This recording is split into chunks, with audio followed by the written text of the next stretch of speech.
During the prosecution, the examiner will issue an office section or a number of office sections.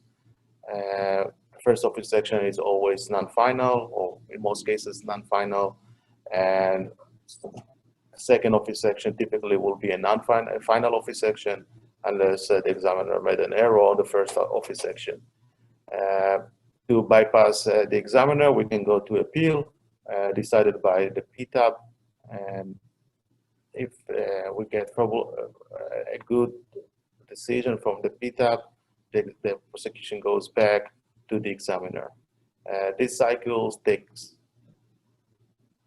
years, and as we said last time, it also puts some burden on applicants in terms of cost, because every interaction with the USPTO requires study the office section, articulate the response, the amendments, and so forth. But on the topic of today, it also takes time, and the USPTO will respond to an examiner will respond to any action that we are going to initiate, and it will usually take them a few months. And that's covered by the patent prosecution timeline. So a first office section on the merits, when the examiner comes and examine the applications on 102, 103, or 101, sometimes 112.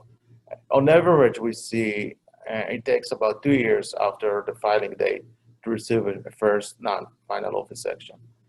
And that's really depends on a number of factors, among others, who is the examiner. Some examiners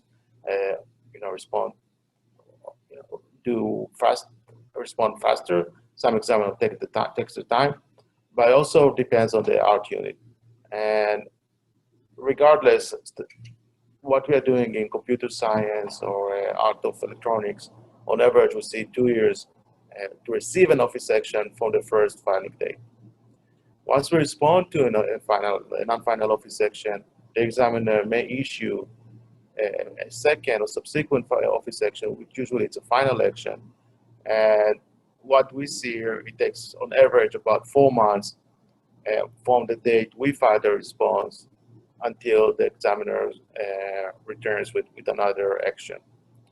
If we decide to go through the PTAB, Patent Trials and Appeals Board, so the process is longer, and to get a decision on the board usually takes about 15 months. There are some ways to accelerate the decision now with the new pilot, which I'm going to discuss later.